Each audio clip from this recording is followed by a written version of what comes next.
Hello there, and welcome to Dead Reflections Podcast. We are your hosts, Kolby, Caleb, and I'm your boy Josh, aka Drifter Voyages, and this is episode 20.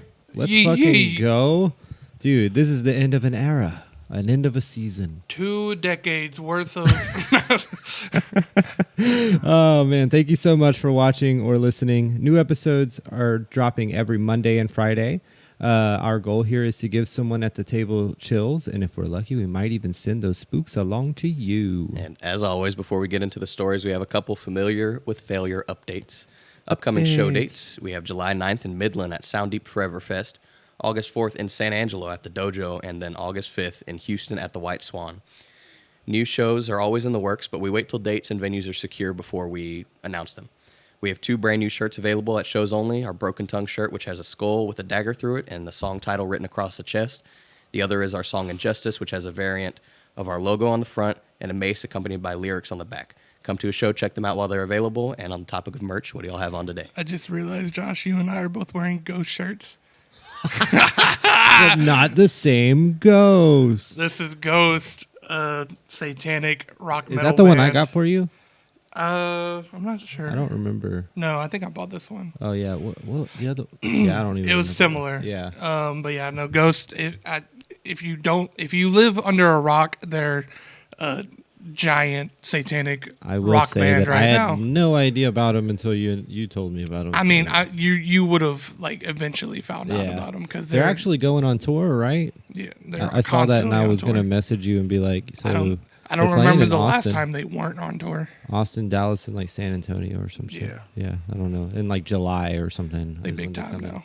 But I'm wearing a ghost shirt, but mine's an actual ghost, and it is from Wicked Clothes, and also my paranormal investigator hat that I keep wearing. Very, very nice. Yeah, I was going to bring that up. Yeah, I forgot. Yeah, that's a clean looking hat.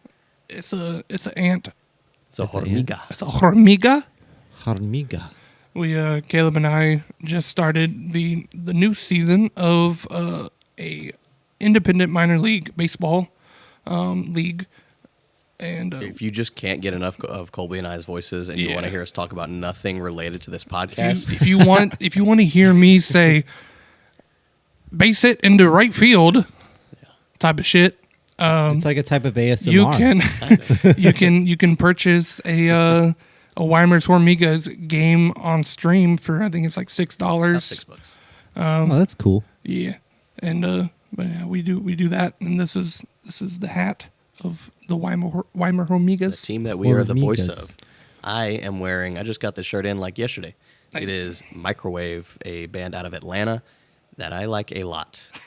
I want to check them out. What kind of music is it? It's like, what would you call like alt indie Yeah, I'll say kind of alt. stuff? Like kind of like pop punky. Like, A little bit, yeah. Like who would they sound like that I would know? Like Microwave? Have you Yeah. heard of this band called Microwave? No, you know what I mean? I don't know because they're like my favorite Um, band of that genre. Oh, okay. So on my rotation is like Microwave, Citizen, Uh-huh. Sorority I would Noise. say, I would stuff say like that, sorority kind of. noise. Okay. Yeah. Oh, okay. Sorority noise is pretty similar. Yeah, there you Yeah. go. Colby's always able to like figure out a way to help me understand.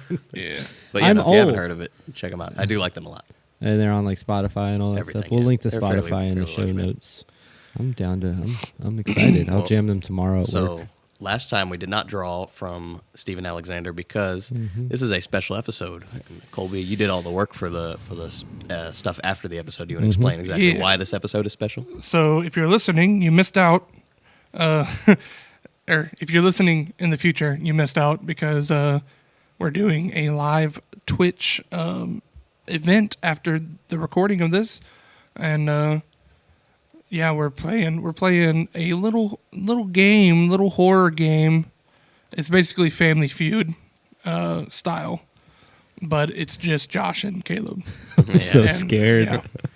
Caleb is super Listen, the competitive. energy for me is low right now. I'm really depending on the stories to get me amped up for this. Okay. Yeah, no, like, we got buzzers and everything. So yeah.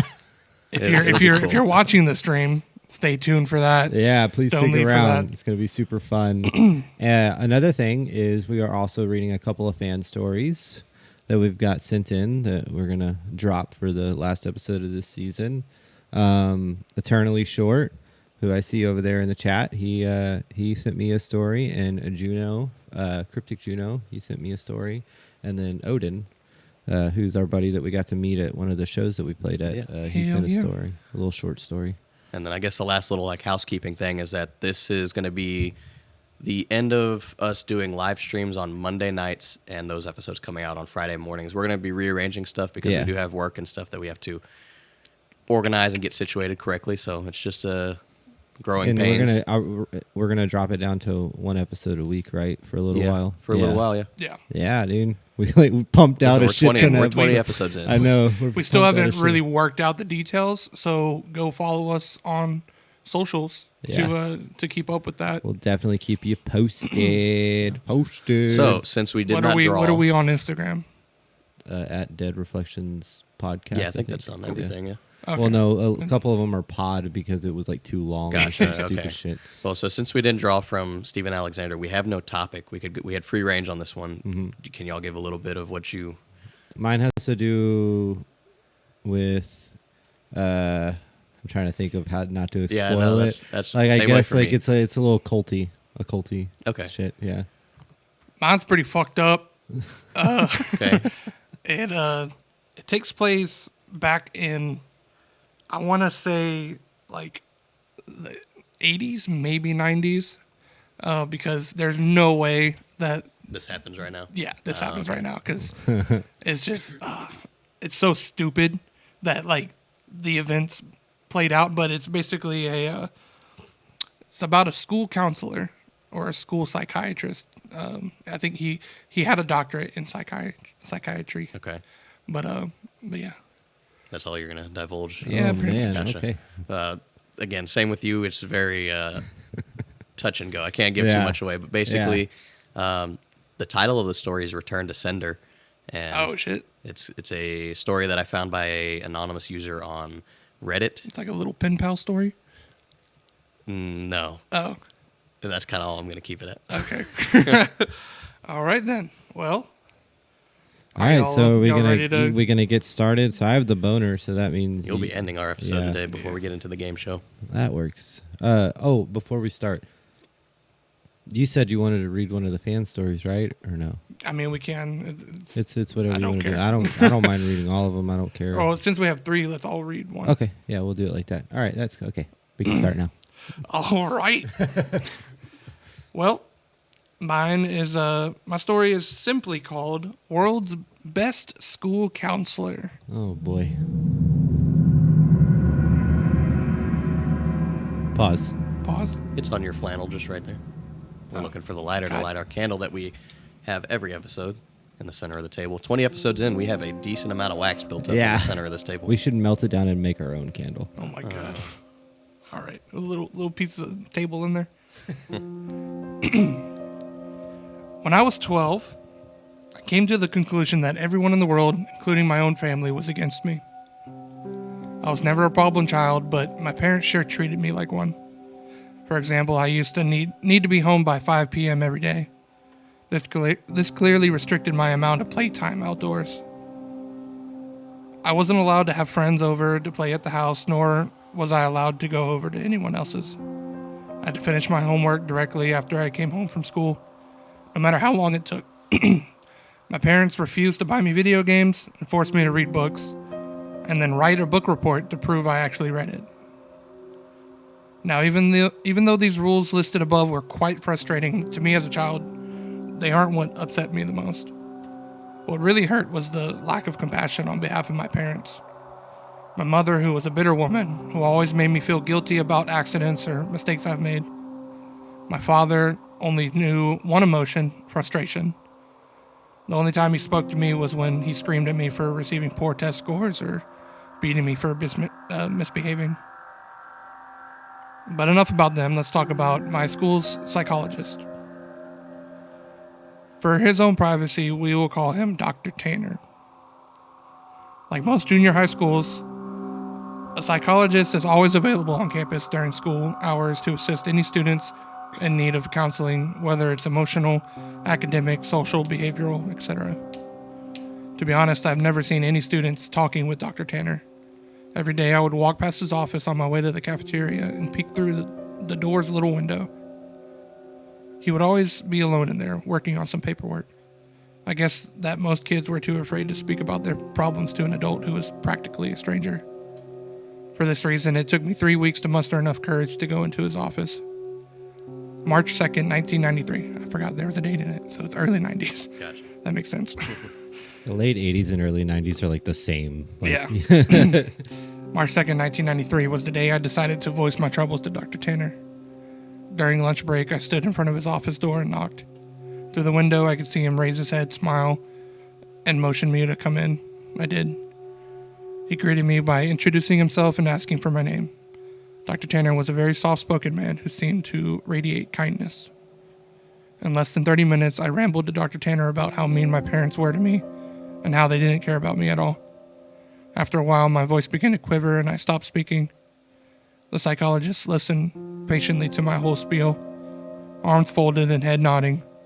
I half expected him to begin talking about how everything I had just said was untrue and that my parents loved me dearly and blah, blah, blah, but he didn't.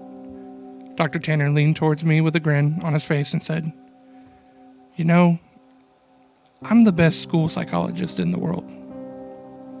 I promise we will fix this."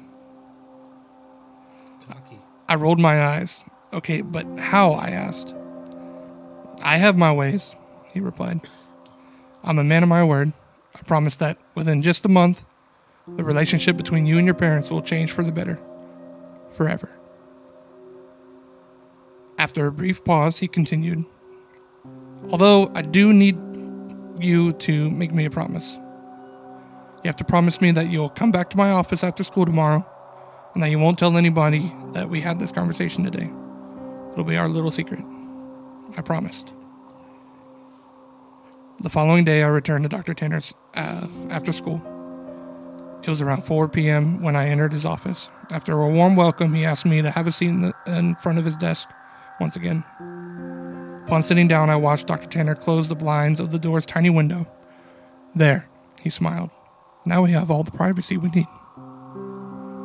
We began to talk about my likes and interests and my favorite subjects in school, my least favorite teachers, and things of the like.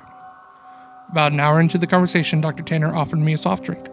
I gladly took the offer, considering my parents never allowed me to drink soda. Dr. Tanner reached over to his mini fridge and fidgeted around before setting down 2 open cans of soda on the desk. Afterwards, we continued to talk about what was going on in my life, but it wasn't long before I passed out from whatever drugs Dr. Tanner placed in my drink.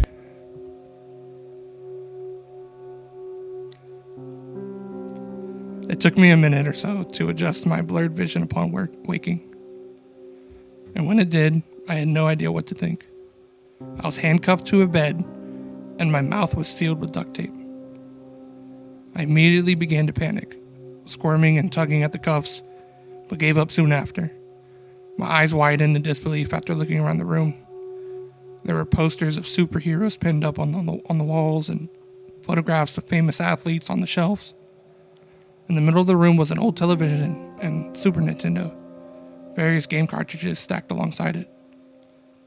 I didn't know what to think. Here I am in a room filled with items most kids would die to play with. I would have probably cried from joy hadn't I been handcuffed to a bed frame.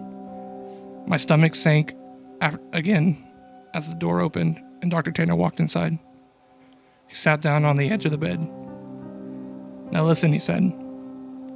"Remember that I'm here to help you, and I would never hurt you, okay?" Dr. Tanner gently removed the tape from my mouth and the cuffs from my hands. My first instinct was to begin crying, but something about Dr. Tanner made me feel safe. He smiled at me. "You're going to be staying here for a while," he continued. "And during this time, you're allowed to play with any toys in the room while I'm here at home. But when I leave the house, I'll need to cuff one of your hands back to the bed. You can still watch television, but I want you only to watch the news channels when I'm away." I sat in silence, still trying to process the information he'd given me. "So," Dr. Tanner yipped, slapping me on the knee, "you go ahead and knock yourself out. I'll be back when it's time for dinner." He got up from the bed, walked across the room, and clicked the TV's power button before locking the door behind him. Several more minutes passed before I realized that Dr. Tanner wasn't joking. All that was left for me to do was boot up the Nintendo and play Mario until nightfall. At about 7 p.m., Dr. Tanner returned to the room carrying with 2 plates of mashed potatoes and chicken strips. I finally gathered up the courage to ask him how long I'd be staying in this room. Well, about a month, he replied. Give or take a few weeks. I just have some work I need to do. The following morning, I awoke to Dr. Tanner's hand patting me on my head. Hey, bud, you don't have to wake up right now if you don't want, but I'm going to need to put this back on, he whispered, clamping the cold steel handcuff onto my wrist. I gazed up at him. He was wearing a collared shirt and slacks, a coat draped over his shoulder, and a suitcase at his side.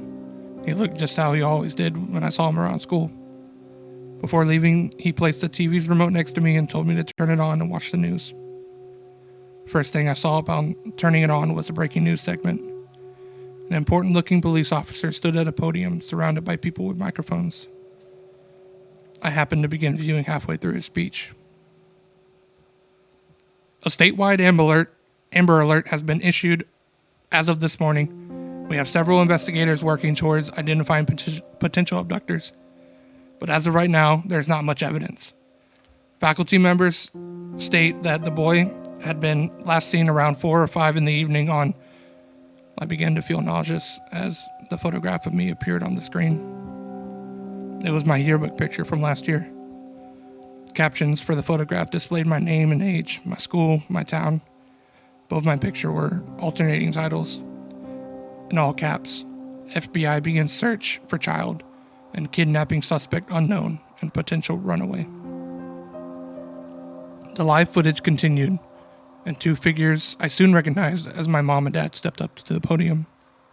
Both appeared to have reddened eyes. Tears streamed down my mother's face as she took hold of a microphone. I'd never seen so much emotion come from my mother before as she wept on live television, stuttering on sentences such as, "Please return my baby back to me," and "I'm so sorry," and "Please come home to us." When my father took the microphone, I nearly expected his attitude to be stone cold, but he too had tears in his eyes. He pleaded to the world to bring his son home safely and lastly begged for my forgiveness. I know I haven't been the best father, but god damn it, do I wish I had been now. Please bring my boy back. I turned the power off shortly. My emotions were mixed, for I had never once seen my father cry. I felt miserable that my parents were being put through so much, but at the same time I felt relief. I now know how much Mom and Dad love me.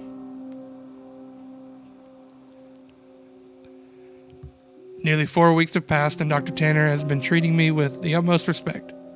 He leaves me in the morning, cuffed to the bed frame, but returns in the afternoon to eat lunch and dinner with me. Talk and play games. I never would have guessed how good Dr. Tanner was at Monopoly and Scrabble. But one morning when Dr. Tanner woke me before heading off to work, I noticed a stern look on his face. I also realized that it was 3 hours earlier than when he usually wakes me. You need to watch the news today. No exceptions. I want you to keep the television on all day. Pay close attention to it. I, of course, complied and watched him exit the room. About 2 later, a breaking news segment interrupted the toothpaste commercial I was watching. The title, "Human Remnants Found." 2 staunch-looking men in suits stood aside one another and began speaking. "We are displeased to bring up such unfortunate news this morning regarding our missing child case from earlier this month." One of the men bowed his head while the other speaking shuffled through some papers. He continued, "Remains of a body have been found on a garbage bag beneath a highway overpass. The body appears to be that of a child, although not much of it is left. The body has been decapitated and much has been burnt to ash and bone." The screen shifted over to a helicopter view of the freeway. Dozens of police cars gathered near the bottom of the tall overpass. The man's voice could still be heard. "Within the bag, police found a junior high school identification card labeled as such. The screen showed the school ID card I had always kept in my backpack. The plastic was sort of melted away, but my photograph and name were intact. After the two men dismissed themselves, the camera panned over to my parents. They were sitting among reporters. My mother's face held a painful grimace, and my father sulked his head down at his knees. I shut the television off. Dr. Tanner returned home very late. He hurried into his room, unlocked my cuffs, and placed a bottle of fizzing water into my hand. He placed his hands onto my shoulders and smiled. "I made you a promise, didn't I?" I nodded, tears squeezing their way out of my eyes. "You need to make me a promise again," he whispered. He told me that I needed to drink all the water in the bottle. It would help me sleep. And that from here on, I am never to tell anyone that I ever met him. I promised. I told you I'm the best school psychologist in the world, didn't I? And he was right. I awoke later that night to find myself lying in the middle of a park, stars shining brilliantly across the sky. I recognized the park. It wasn't too far from my school. A mile or so down the road, I saw my house. The lights were off inside, but I could make out my father sitting on the step leading to the front door.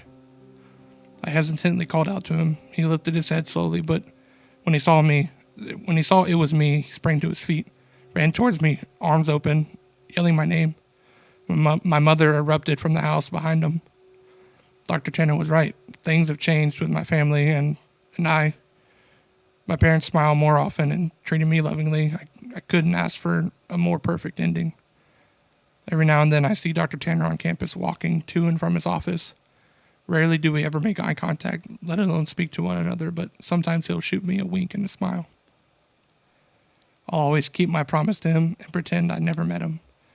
But there will always be one question forever floating in my mind. Who did Dr. Tanner decapitate and throw over the overpass?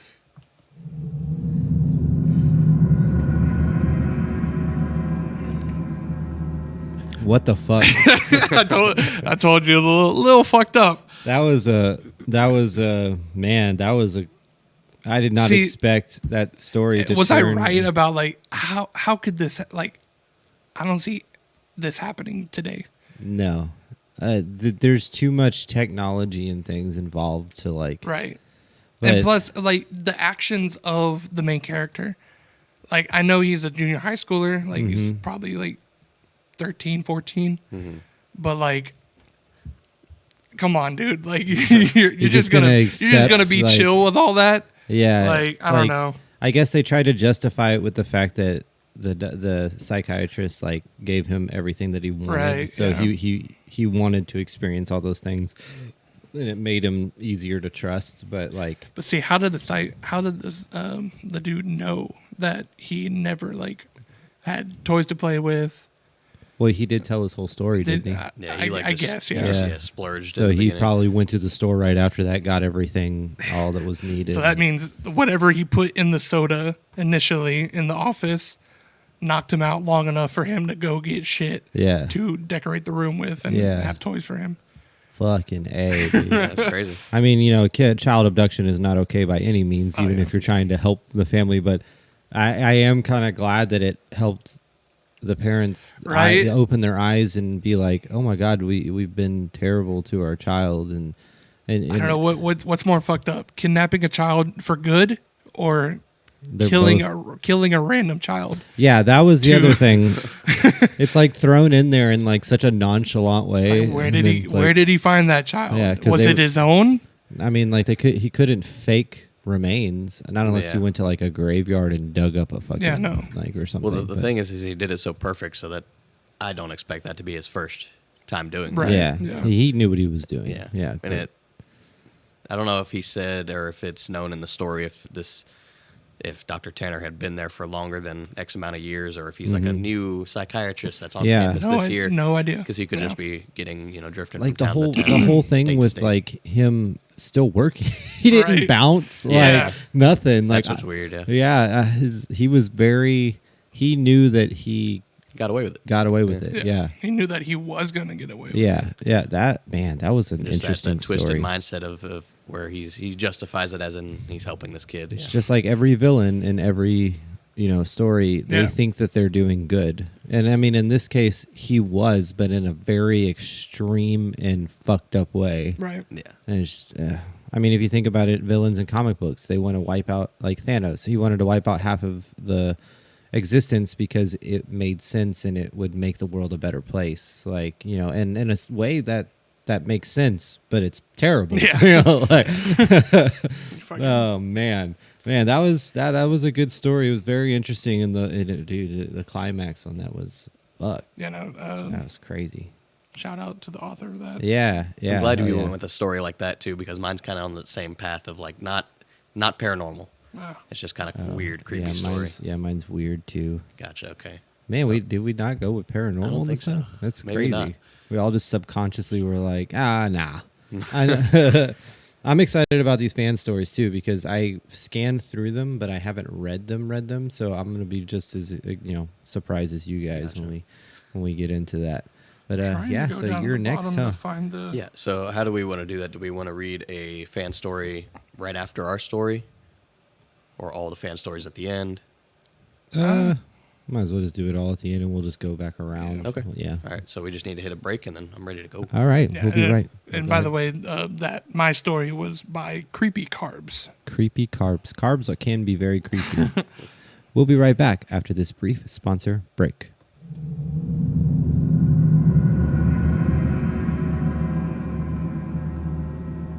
Oh man! All right, what you got? Absolutely no setup once again.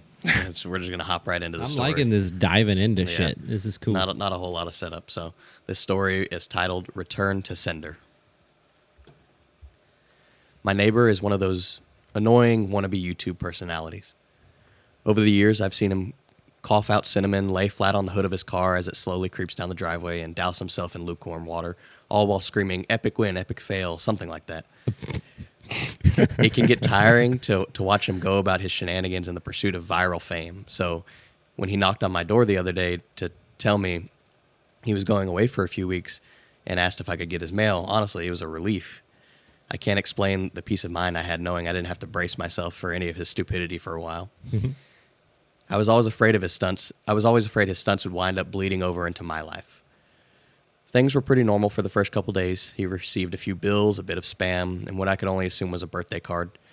Then, one evening, I got home to find a cardboard box waiting on his front porch, a rather large one. In big red letters, it was written, "Return to Sender." I'm no small fry, but I admit I had trouble lifting that big box on my own. It was like really freaking heavy. Lugging it across the road to my house was even harder, and I quickly realized there was no way I was going to drag it up the stairs and through my front door. So I decided I'd leave this package in my garage. It wasn't like I kept my car in there. The garage door was a piece of shit that refused to open without a good thud and a whack. Yeah, good thug. 50 Cent? It was less trouble just to leave the car in the driveway than it was to fight the garage door every morning and every night. In hindsight, I should have set the package down while I struggled to open the tricky door, but you know how it is when you got a good grip on something, there's no point in setting it down if you don't have to. It was as I kicked the door for the third time that I lost my grip on the package and it fell to the ground and I heard a light crack inside. Damn it, I cursed. I hope I hadn't broken anything important, but I figured I just wouldn't tell the neighbor and let him assume that it happened en route. Did it have a Fragile sticker on it? I don't think so. Oh, okay. Hands-free, I finally managed to get the garage door unstuck. And boy did it screech and protest as it rolled up over me. I dragged the box the rest of the way, setting it in the corner for whenever my neighbor would return and claim it. And then I forgot all about it. Until a few days passed, that is. I'm not sure exactly how long it took for the smell to waft in from the crack under the garage door to the house. But it came in slowly and progressively. It was a sickly sweet odor, similar to a skunk. And for the first few days after I smelled it, I genuinely assumed that's exactly what it was, roadkill that had left its mark on my house. It was only when I realized the scent was growing more intense, instead of fading, that I went looking for a source. That's when I opened the garage door and the odor knocked me back, holding my nose. The culprit wasn't hard to identify. The only change in my garage was the box in the corner. I remember thinking it must have been one of those meat of the month subscription boxes. The meat must have gone rancid, being left out of the fridge for so long. How much meat could be in there for that box to be so large and so heavy? An entire freaking cow? I covered my nose as I approached the box and a pair of scissors in my hands. I probably wouldn't have needed them to open it, as it had become soggy enough at the bottom to poke through with a finger, but I wasn't about to put my finger into spoiled meat juices. The soggy bottom was the reason I had the box open in the first place. If I had to tried to drag it out as a whole, everything would spill onto the floor, and I was going to have to dump all the pieces of the bag into a garbage can and do it one by one. Then take it to a dumpster, and it was a process I didn't want to deal with. My scissors tore through the tape along the top of the cardboard box, and I thought the smell couldn't get any worse, but as I flipped the flaps open, I discovered a whole new gamut of stink. It was like opening a burning oven, like when that wave of heat hits you, but instead of heat wave, I was met with a wave of piss, sweat, shit, and putrefaction. Damn, he can identify all of those? All of it. It was so bad I staggered back and had to force down the puke guzzling out of me. I didn't think I could have handled that scent mingling with the horrors coming out of the box. I'm not ashamed to admit that I ran out of the door for a breath of fresh air. But in the short time I'd spent in the garage, the smell had become ingrained into the fabric of my clothes, so much so that it clung to me like a shadow. Nothing I tried to do could keep the smell out of my nostrils. Not air fresheners, not a face mask, not 3 showers and a change of clothes. Every second that box lay open in my garage was another second that smell would be allowed a foothold in my home.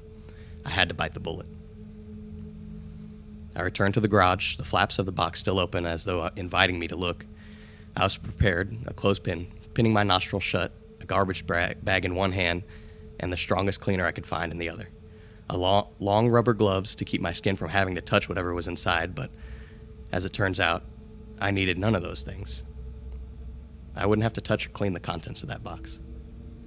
I would only have to suffer the nightmares every other night. You see, there was meat in the box, but it didn't come from a cow or a pig. No. It was worse than that. It was my neighbor. Dead. Still in one piece, but dead. I called the cops and naturally, they took me in for interrogation. It's kind of hard to not suspect the man with the corpse in the garage, after all. Thankfully, they soon realized I wasn't involved. My DNA might have been all over that box, the smell might have left a mark throughout my house, but there was one piece of irrefutable evidence in my neighbor's own hands that proved my innocence. A vlogging camera. They showed me the footage only once. I'm not sure if they were allowed to, or if they felt bad for me. Either way, they figured it couldn't hurt. Either way, I had seen it. The video starts playing. My neighbor was sitting inside a box outside of the shipping facility, laughing as he told the world how he was going to mail himself across state lines. He'd brought pee bottles, food, a pillow, a few flashlights. His friend, a guy I'd seen at his place several times to help with his stunts, closes the lid and presumably drops him off for the next shipment. Throughout the days, the next couple of hours. Let me reread that. Throughout the next couple of hours or days, I'm honestly not sure, my neighbor recorded a few short clips about his progress. I think I'm in a truck now. I can feel it moving. Must be in a warehouse. It's pretty warm in here, but I still got plenty of food. That kind of stuff. And then, on his last entry, the box toppled over.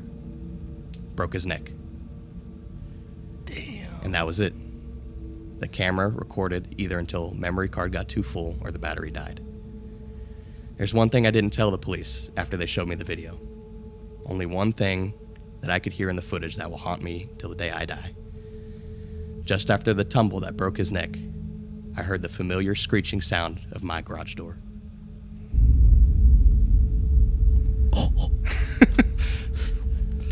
Bro. Yeah. That... So, I was like, the whole, like, vlogger, like social media person. Like I was like, that's got to be like part of the story. Yeah. Yeah. And then I was like, I put two and two together. I was like, He shit, hit the I've ground so hard that you heard the crack of his neck. I've actually thought about like shit, seeing those videos like go wrong. Yeah. Like Yeah. That story reminded me so much of I'm sure y'all have seen it, the old TV show 1,000 Ways to Die. Oh yeah, yeah, It yeah. reminded me exactly. have of y'all that. like never seen like actual vlogs of people shipping themselves? No, That's I a didn't know thing? that was Yes, a real that's a thing. Oh, What? I didn't know that was. This a is thing. almost as bad as the Tide Pod No. bullshit. Like, come on, are you serious? Yes, dead ass. Oh my I mean, God. a lot of them are faked. Oh, okay. Like people like acting like they Yeah. actually, but like some of them are legit Oh man, that's crazy. because they just play it off as some kind of heavy object. My And- biggest fear with that would be the heat. Yeah. Yeah. Like if you're not in a controlled AC thing, like So I that's mean, I what I guess you could assume. put it like that. It's that it needs to be in a climate controlled environment. I Yeah. guess, but So I would assume that the person inside the box had passed out before, like you know, because why wouldn't he like be banging on the box Mm-hmm. Yeah, or yeah, you know, yeah, trying yeah. to fight out or something like that? So I'm Yeah. assuming he passed out, and then he's Jesus trying Christ. to open the garage door and he just drops it. Hears the crack and he's like, "Oh, I hope I didn't break whatever's in there." oh man, fucking! If I ever see a box that is like human size, Well, see, that's the thing. I was imagining like, because did you say like the size of the box? I didn't at say the beginning? size, but I said very large. Because I was just imagining like a moving box. Yeah, like, they didn't. Just like, They didn't specify. and I was like, oh, and then you said that it was my neighbor, and I was like, oh, he's chopped up, put in the box. Oh, wouldn't that No. be some And then he shit? was Yeah, one right. piece. It was- Yeah. And then But he said one piece. I was like, oh shit, he Like- was alive in there. yeah. Oh man, that was interesting. It's a You weird Or just- one. someone just like killed him and like put him in a box and Yeah. didn't like Sure. bother to like dude, that's chop him up or anything. That was found on Reddit. Oh man, the smell. Dude, Yeah. I can't do that. And then you started saying he was like gonna throw up, and I was like, nope. Here it So goes. I've never. Have y'all smelled human flesh like burning burning. Not or not burning, but- decaying? I don't think so. no. I mean, him talking about the rancid meat, I could smell. Yeah, and that. I know So- that. I know that smell also. So I know well. what burnt human flesh smells like, just because like burning my Yeah. skin. Yeah, whenever sometimes. you like are cooking and stuff, But like, you can smell that shit. I wonder if it's similar. Let's find out. All right. Wait a minute. Wait a minute. All right. Well, we got one more story before we get into the fan ones. Before we get into the fan ones, so my story is, you know what? I should just not Do the same as I. Yeah, I'm just gonna do the same as you. I will tell the title though, and the title is an occult ritual ?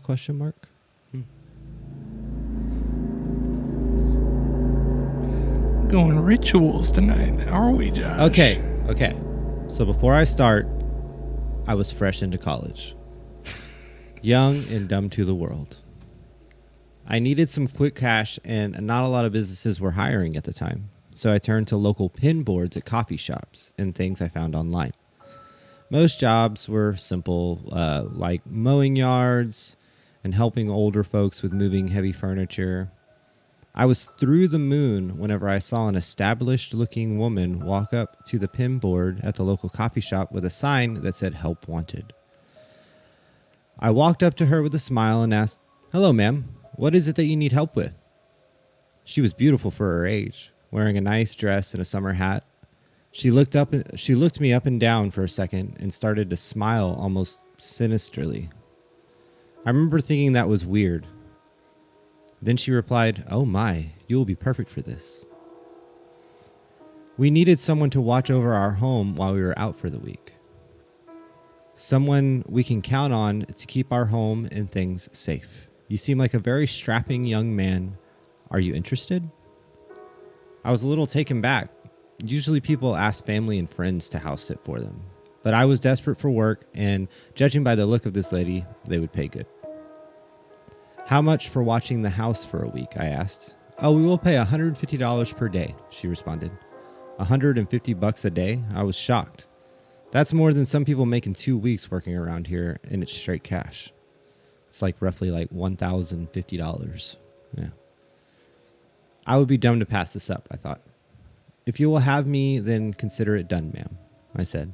The lady smiled, stuck out her hand to shake mine. Miss Ambrosia, she said. And I said, John, shaking her hand with confidence. It's a pleasure to meet you, John, she said. Give me your phone number, and would you be okay with starting tomorrow? Sounds like a plan. Fast forward to the next day. I get a ring from Miss Ambrosia. She said that her and her husband were all packed up and ready, and she sent me the address to their home. It was only a 30-minute drive outside of town. Wanting to make a good first impression, I arrived earlier than I was told to. Upon arrival, I was in awe. The gate alone was something straight out of a Gothic movie, giant and made of iron and stone. Even though I was early, the gate opened right as I pulled up. I drove down a beautiful driveway shaded by trees so much that the sun was completely blacked out. It almost seemed darker than it should have been. The house matched the gate as far as over-the-top Gothic vibe, high points and iron, wood, and stone everywhere. I was greeted by Mr. and Mrs. Ambrosia, smiling and waving from the front door. Mr. Ambrosia shook my hand and seemed so thankful to have found me for the house-watching job, almost overly thankful. They gave me a full tour of their beautiful home, beautiful and almost spooky 2-story, 5-bedroom, 3-bath home. They said the fridge was stocked, and I was welcome to sleep in whatever room I wanted except for their master bedroom, of course. They also were very, very, very adamant that I didn't go into the basement. Their reasoning was it had flooded down there recently, and it wasn't safe or presentable. They planned on getting repairs done once they got back from their trip. Made sense to me, so I said okay. I asked for a list of numbers in case of emergencies and sent them off on their merry way. As they pulled out of view, I went back inside, took a deep breath, and smiled. This boost in cash would help me so much. And for this to be such an easy job, it was a blessing, to say the least. First night was very uneventful. Took me a minute to figure out the TV, and I did a little bit of exploring. Started checking out all the paintings and pictures. I didn't notice whenever we did the initial tour, but a lot of the pictures and paintings they had were almost scary. A lot of death and disturbing images. I just chalked it up to sticking with the whole Gothic vibe and went about my day. I decided to pass out in one of the upstairs bedrooms. The next morning, I woke up to the sound of a loud bang. At least I thought I heard it. I shot up and ran downstairs. There was a bowl with fruit spilled on the floor. The bowl was in the middle of the kitchen island last time I saw it. There was no way it moved across the island and over the edge. So I did a full sweep of the house. I found nothing. Then I remembered the basement. I'm checking for an intruder, I said out loud. This calls for me going down there. I opened the door, tried the light. It didn't work. So I grabbed a flashlight sitting on the table next to the door. I will say the basement had a smell. Probably the stagnant water from the flooding. It did seem pretty dry down there, though. Maybe it flooded more towards the back. I stepped up a few steps down. I stepped up a few steps down. Jesus Christ. Okay, I stepped a few steps down, and I could see that the basement was massive. I did a quick scan, didn't see anything weird. I brushed it off and got on with my day. I did some more exploring of the house and checked out the grounds. Typical super rich person property. After a full day of walking around and hanging out, I called it a night. Bam, bam, bam! I shot up. It was 2:45 in the morning. I jumped out of bed and ran downstairs. Bam, bam, bam! It was coming from the kitchen again. I ran in, ready to take on whomever was in there. I saw nothing. The kitchen was totally undisturbed. Then bam, bam, bam! The banging was coming from the basement door. Whatever was on the other side was hitting the door so hard that you could physically see each bang. The door looked like it wanted to come off the hinges. I ran up, grabbed the flashlight, and raised it as a weapon. I flew the door open. Nothing. There was nothing but the stairs leading down. I took a deep breath and I headed down. I went all the way down the stairs this time. The floor was dirt. The smell was so strong. The musty smell mixed with burning candles and matches. I shined the light around and I saw something I didn't notice before. The wall had an opening, big enough for a person to step through. There's no way someone isn't down here, I thought. So like every dude in a horror movie, I decided to go check it out. This was a mistake, of course. As I stepped through the opening, the temperature dropped. I could hear this buzzing sound, and I felt dizzy. I dropped down to the floor. I could feel myself passing out. Before I passed out, I could see 2 figures walking up in black cloaks. One of them, a woman, said, "It took you longer than expected." As I faded out, I could feel them grabbing my arms and dragging me away. I came to in a dark room. Chanting. I could hear chanting. Then I felt the burn of being cut across my back. Chanting. More chanting. I tried to move, but I was bound, my hands and feet tied. I tried to squirm away. I couldn't. More chanting. More cuts. I started to feel dizzy again. I think I was losing too much blood. Then one of the hooded figures, the woman, came into view. "Thank you for this," she said. "It's been a long while, and we need strong young blood." I tried to fight my binds. I tried to scream. "Don't worry. We won't kill you. We will get you close, but you are strong." Darkness faded around me, and I blacked out once again. I woke up, this time back in bed, back in the house. I was so confused. Maybe it was just a bad dream? I got up, and I felt the pain. I rushed to the bathroom and lifted up my shirt. Sure enough, I had gashes all down my back and onto my stomach. "What the fuck?" I said. I called the police and Mr. and Mrs. Ambrosia. They all came to the house. I was surprised how fast the owners came home. I never asked where they were going, must not have been far out of town. I was questioned and checked out. The stitches were done with perfection. The Ambrosias were concerned. They apologized for this happening to me. I told the police everything, and they checked all over the property and found nothing. I decided it was time to go home. I was so tired from this whole thing. Before I left, I was telling Mr. and Mrs. Ambrosia bye. They paid me in full and then some, I guess to compensate for what happened. As I was leaving, Miss Ambrosia said something that sent chills down my spine. She said, "I'm sure you will heal up fine, young man. Your strong blood will fix you up quick." Strong blood? My face went white and I started to sweat. I looked at her and she gave me that smile she did when we first met. I looked at the police and I wanted to scream. I couldn't do it. I just got in my car, didn't look at anyone, and got the hell out of Dodge. I didn't stop when I got to town. I kept driving as far away from that place as I could manage. Every once in a while, I still hear the bangs and I'll still shoot up thinking I'm going to relive that night over and over again. I won't get the closure of why this happened to me, but putting it in a category of what it was helps. An occult ritual.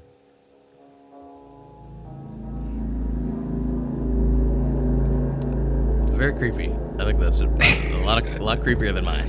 Like they're like our versions of stories or styles. Yeah, I don't know. We talked about occults the other day, and I wanted to write. I wrote that. I wanted to write something that. Oh goddamn, yo! That was a good one. That was a really good one. So dead ass. I thought that this was a creepypasta that I had written or not that I read like earlier, and I was like, yeah, it's good. It's a good story. Like I remember that creepypasta. Yeah. And then, like, hearing you tell it, I was like, man, this is a lot better than I remembered. Oh, shit. Yeah. Oh. I was actually reading a Reddit thread earlier. Because, like, the ending was weird. And it was, like, similar like that? Yeah. Here I am thinking I would be original. No, you had definitely... It wasn't a cult, the story that I had read. Oh, okay. Mine was. I will say and it had a weird ending, so I was like, it's okay. I will say but that then your ending was a lot better. Oh, thank you. I will say that my wife, Bex, she helped me. She was a very good She one. always is the one who proofreads my stories and stuff. And she was like, I'm going to change up just a couple of things. And I was like, okay, I could see where she changed it. I'm like, that made it way better. She's really good at wording things, and stuff like that. So she helps me. Yeah, that was a great story. Thank you. Yeah. Dude, we need to, I was thinking all the ones that we write, we should collect them and then put it on those Reddit and creepypastas to see what people think. We could, yeah. Would you be down for that? I would for sure be a person to buy creepy art and hang that up in my house. Yeah. I love that. I was picturing stuff. People have the ones where it's like a demon like slaying a woman, or they always have the creepy babies. I don't know what it is with ancient art and babies, but the babies are little demon babies. There's specifically Kolby and I have looked at there's an artist named Goya Goya. That's Yeah. a cool. That's a fucking Well, metal ass name. Your phone My screen. phone wallpaper Arguably is his most famous Saturn, picture. Saturn devouring his son. That's literally like the artwork that I was Yeah. picturing in my Yeah. head. Yeah. That's one of his. I think they're either called the dark or the black paintings. He has a bunch of those Ooh. that he painted. There were big murals all over his house. Yeah. And they're all very Like he just painted on his walls. Oh. Yeah. And Yeah. they had to like take the pieces. wall? Yeah, Yeah. the piece of wall out. That's Yeah. cool. If they ever have like an art exhibit, we should totally go see that. I would totally be down. Are they think cursed? it's in Italy. Oh, I thought you were gonna be like, nah, we ain't going there because we all gonna die. No, Okay. I think it's in Italy. But yeah, no, I'd for sure be a person to decorate my house with that kind of stuff. Hell yeah, Like, I dude. love that kind of thing. All right. Well, that was, man. That was very cool. I don't like that this episode is coming to like getting close to being over with. Like I'm gonna get all emotional in here and shit. Fuck. We got plenty more. I know. Oh yeah, totally. Like this is just the end of a season, but it's like it's kind of cool because we've really put our heart and souls into this shit. Yeah. Like quite Lot of work. literally, like we sacrificed our souls to. What? Yeah, we did do that. Oh yeah, we weren't supposed to talk about that. Hold on, let's cut that out. All right. God damn it, Anyways, Josh. but so now now. get them now. Now is time for the fan stories, huh? Yes. All I right. don't have any of those. I don't have Oh, any you don't have access to any of them, them. so Well, I'll we can just read off pass them your around. phone. So who wants to go first with reading one? I guess that's Same order. I went Okay, first. we'll go Yeah. the same order. Here, you can do. Give you a Do break you for have reading. any of them? I have John Cryptic? Jonas. What is it? Okay, Jonah. Jonas. Okay, sorry. Yeah. All right. So this story was written. I think it's a personal account by Cryptic Juno, Kate Ash's husband. Oh, really? Yeah. Okay, cool. Yeah, he's That's cool. He's awesome. cool as shit. He plays really a lot of Yu-Gi-Oh, and he's badass. And Yeah. we really appreciate you for sending in this story and letting us share this. If he is anything like K-Dash, they are good people. Oh, yeah, I they can are. only They're great imagine. people. Me and Vex got to meet them. It's pretty. Yeah, I awesome. remember. Ooh, he even has a title for it. Ooh, all right. All right, here we go.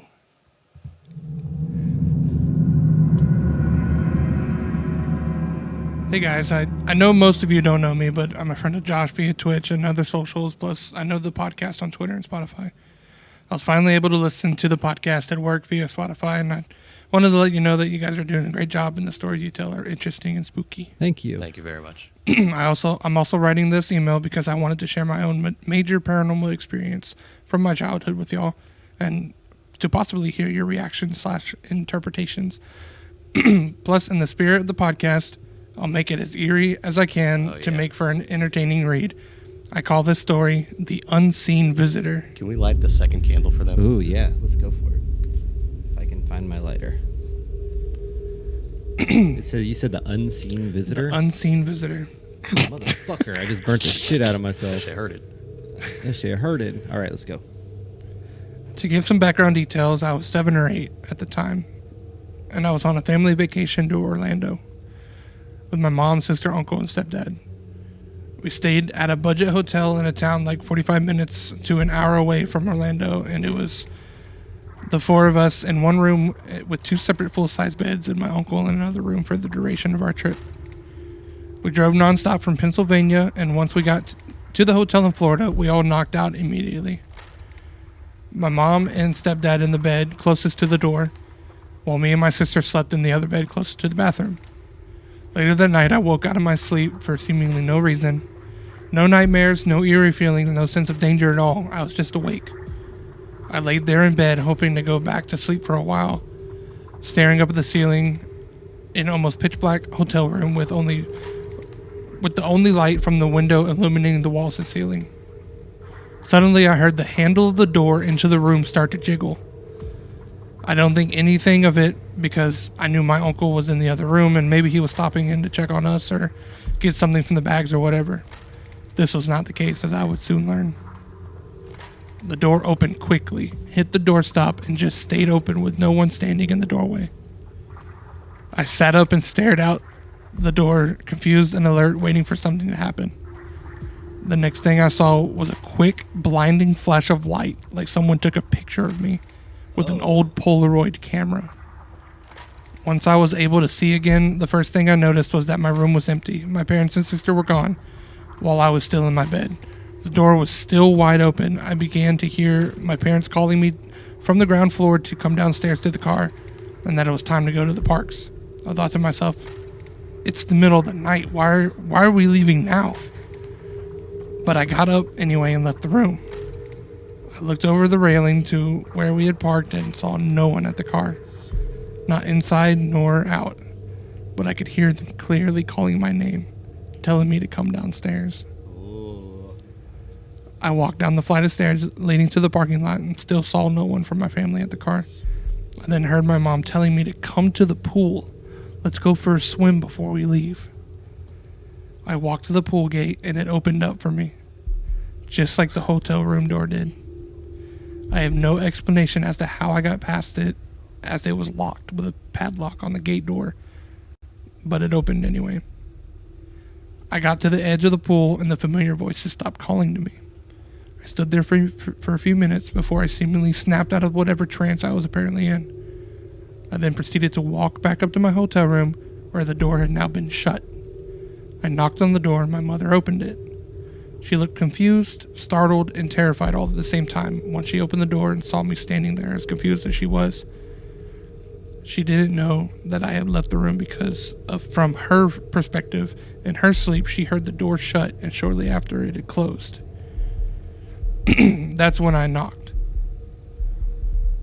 After the initial panic, my parents calmed down and were all settled back to sleep. So from her perspective, the door shut and then immediately. Yeah. So she was like, "What the fuck?" Yeah. Oh man. Nothing else like that happened for the remainder of the trip that I'm aware of or remember. I don't believe the visitor was an evil spirit. My interpretation is that it was showing me where and how he or she died. But then again, it used to be the voices of my parents to lure me. It used the voices of my parents to lure me out of the hotel room in an almost hypnotic state.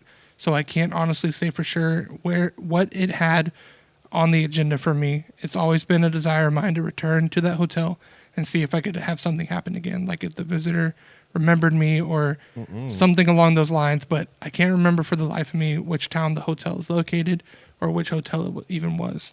Thank you guys for reading this lengthy story, and I hope this makes it onto an episode. Well, it did. Love to hear your thoughts. Much love. Dude, You want to go back?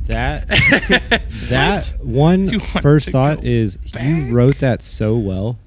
Like that was Yes, good. you did very well. That was Yes. very well written, easy to follow, and yeah, that was good. Second, what the fuck? That actually happened to you? Yeah. Okay, what's worse? Door opening viciously or pool gate opening slowly? It's Door for me for sure. okay. It's Fuck the force. doors. I don't care about that. I care about the fucking creepy camera photo shit. Yeah. What the fuck? Hmm. It's aliens. Yeah, Those that aliens. had a lot of detail. Yeah, A lot of, dude. That's wasn't just nuts. one thing that happened. dude. That's crazy. Fuck, man. I don't know how I could cope with that happening to me. Oh yeah. Yeah. Like for him to like It seems so he jarring. like he realized that he was in like a trance like state. He comes in, like I don't know how. Like I've had some weird shit happen to Yeah. me, and I guess maybe. Like especially with like the skinwalker kind of thing, like Yeah. or whatever. Well, yeah, that's what we thought it was.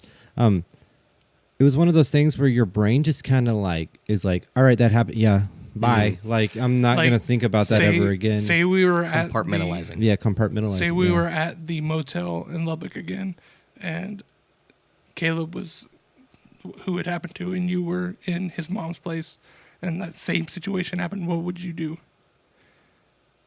Like, what would you think? If it happened to me where I was cryptic and he was my No, mom? no, no. You were in his mom's situation, Oh, okay. and Caleb was the one that experienced it all. I would believe every fucking word. I'd take you to church or something. I don't know. The like creepiest that's thing for me is the, And then the what would mimicking you? of What the would voices. you fucking try to tell us? I don't even know. I couldn't even. like I could see gauge Caleb it. being like, I'm not gonna speak about this like at all. Yeah, that's Like, probably what it would be. Yeah. It's probably because that what makes would it be. real. Oh man. Yeah. I think it's the mimicking of voices that I don't like. Like it's trying, Yeah, that's trying to get you out. There was a lot of elements in that story from different things that we've talked Right. about, which is really cool because you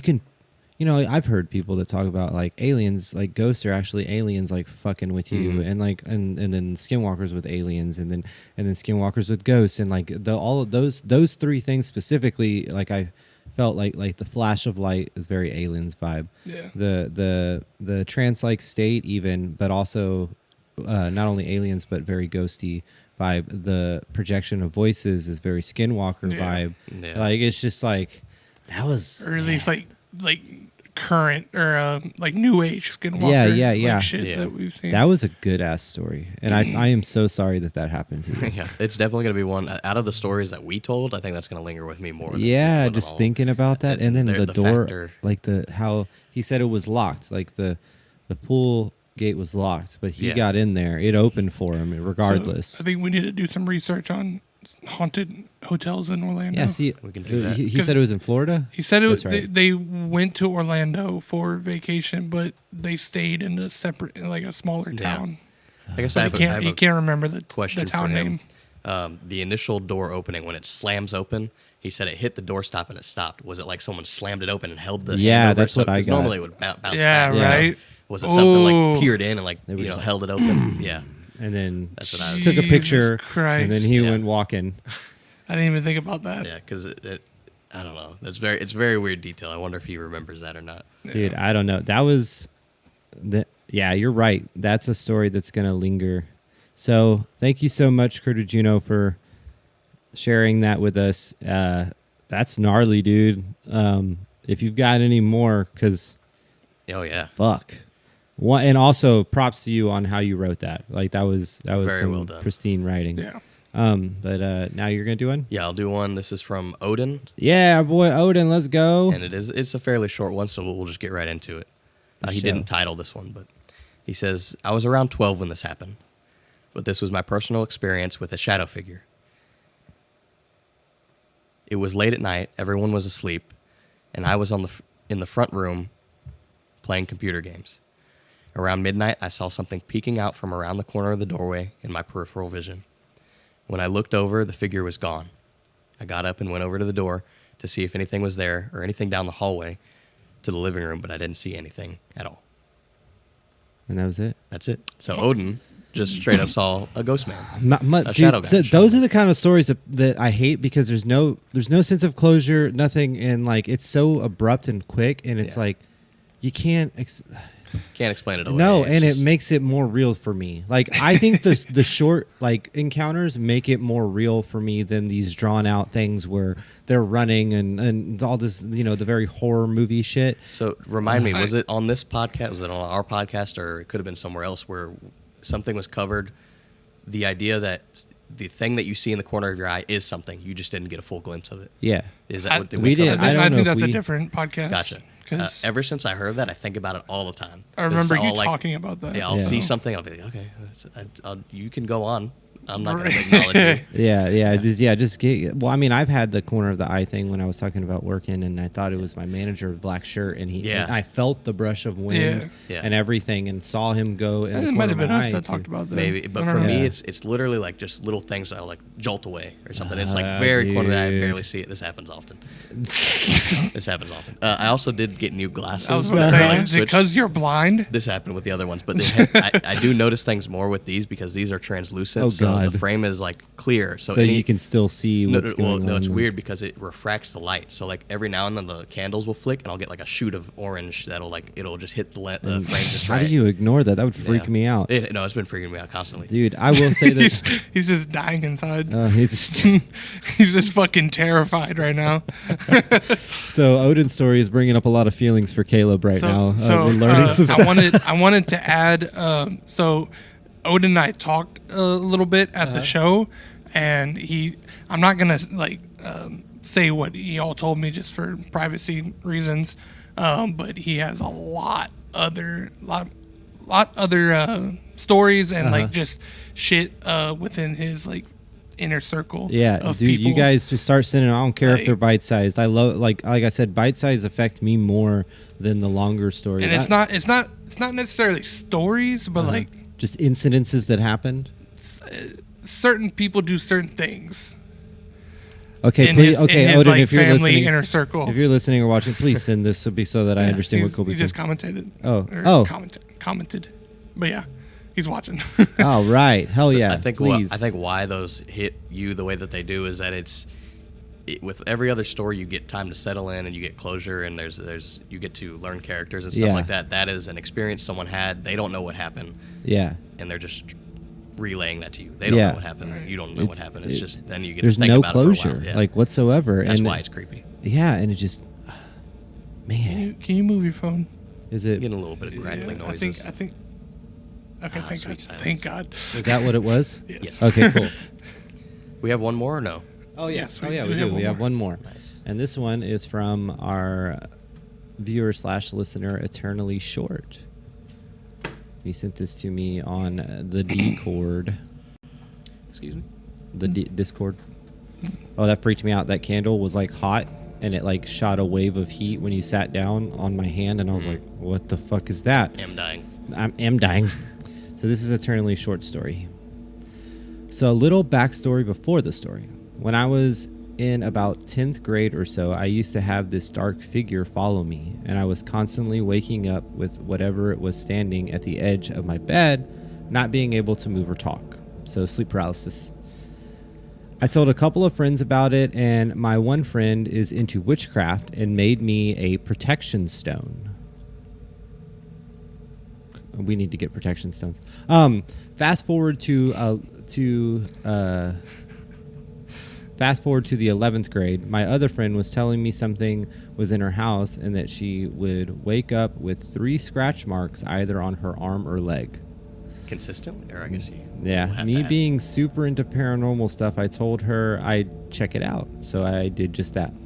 My mom had dropped me off and everything was fine, but I haven't stepped into her house yet. We were hanging out with her brother playing some horse, and then it was time for dinner, so we go inside to it. It's probably around 8 p.m. She offered me to stay over since stuff mainly happens at night. I said sure. We finished eating and started watching a movie with her family, and out of nowhere I could feel my eyes closing, and felt something in my throat. Ugh, okay. Okay. I got up, ran to the bathroom, splashed some water on my face, and went back out. Things only got worse. I started feeling super hot and getting dizzy spells. So again, I shot up, ran to the bathroom, trying to keep my composure. It just sounds like me in the morning. I go back out again, trying to get a hold of myself. The last few things I remember was calling my mom to come get me at 1 a.m. In the car ride home, I was uncontrollably shaking, and my vision kept going in and out. Got home, laid down, and it literally felt like I was fighting something. I slept for about 2 hours. I slept for about 2.5 days. Jesus. God damn. Okay. I was fine after, and so far as I know, whatever was there had left. Also, I had forgotten my protection stone at the house. So I'm thinking that it was what had helped me fight whatever it was. So essentially, She didn't take any like medication because she thought she was sick or anything, right? no, this is And she slept. Excuse me. Yeah, no, I guess it doesn't say that. And he slept for 2 days. 2.5 days. Jesus Dude, Christ. okay, so I will say that I have seen and heard of stuff like this before, where it's like the entity literally drains that shit out of you. Nothing. I took nothing. Like drains, like it's like draining your life force almost. And like the body heals and regenerates how? By sleeping. So like it's like a thing. Like, And so when you said the thing followed you, was it you only saw it at the edge of your bed, or yeah, like you saw it other places? I think that was kind of introducing the stone, the protection stone. That's why he got the Okay. protection stone. And then essentially, like, he had left the protection stone, I guess, at home. And so when he went over there, he had no protection at all. So it just fucking came at him. And then when he got home, crazy. that's I what wonder- allowed him That's to. crazy. If the thing following him knew it couldn't get close to him because of the protection stone, and as soon as it was gone, he's like, okay, like I have to now. Oh, like I got to do it now. This is like my it chance. wasn't even his friend's house ghost. It was his ghost. So it was Yeah. like, this is my fucking time to like, shine. Finally, Like, you forgot it. Like, yeah. shit, this is my window. Yeah. Ooh. That's Very, fucking malicious as shit. Yeah, it's very, dude. very aggressive. Oh, I don't like that. That It makes me goosebumps. think of that explanation of Poltergeist. Exactly. Yeah, that's Like what I how thought. it too. clings to Yeah, you. yeah. That, ooh. You sure you slept 2 days?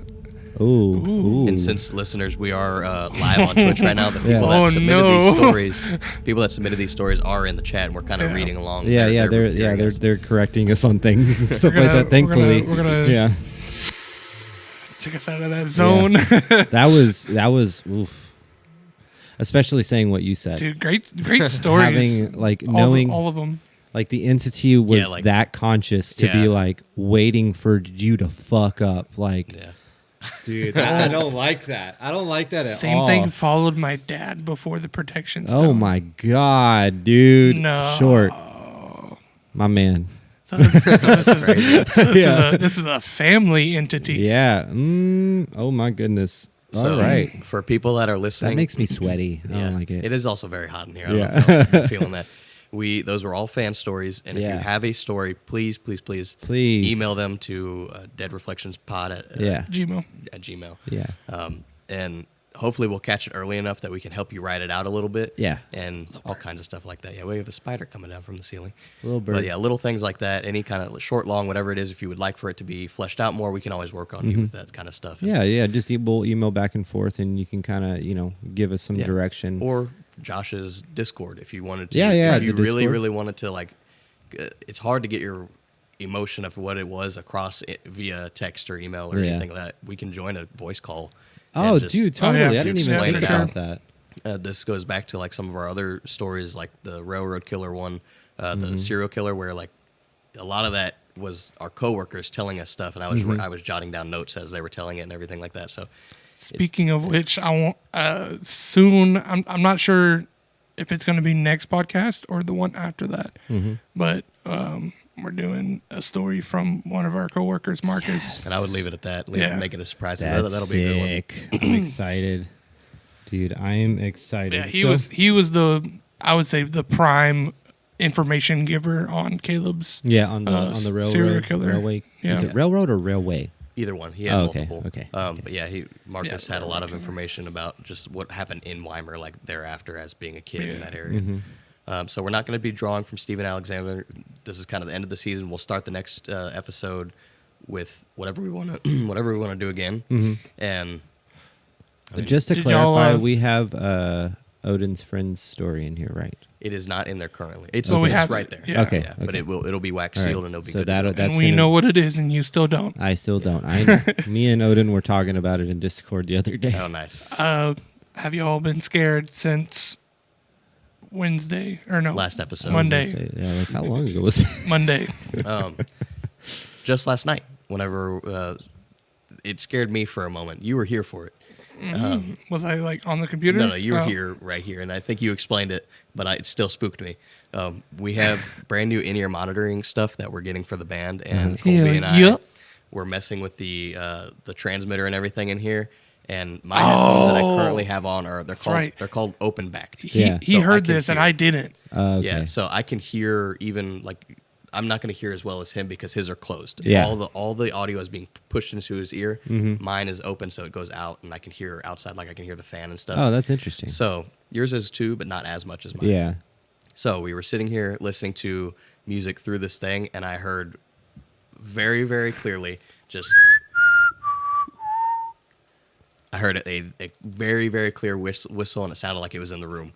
And he described it to me. He was like, nah, nah, nah, or something like Yeah, that. it was da da da da. And like to me, okay, so I had a baseball game going. Oh, like take me. No, out no, to no. the- Yeah. It was one of our minor league games. It was just the other part of our team doing the one in Austin last night. Oh, okay, Anyway, dude had a bullhorn because they were at like a pretty low.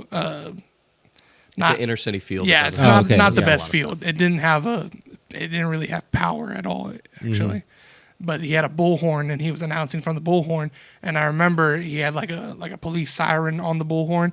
And I was like, it could have been that because like the way he described it sounded like that. But he swears that it was fucking a whistle. I It don't- sounded like a whistle to So me. whenever I was looking up the last name for the bad guys in my story, the Ambrosia. Yes. Me and Vex were looking up stuff, trying to figure something out because I wanted something that Ambrosia actually means. It's a very pretty name. It's a widow. Oh, really? But widow in the sense of like I took it in the sense of like a black widow kind of thing. So that's why, and like, yeah, I don't know. But anyway, so I was thinking of like satanic stuff that isn't like in your face abrupt satanic shit. So I started looking into that, and it was like a rabbit hole that I went down for like 10 minutes. One of the things that people in the olden days would talk about to describe when a demon was around was they would whistle.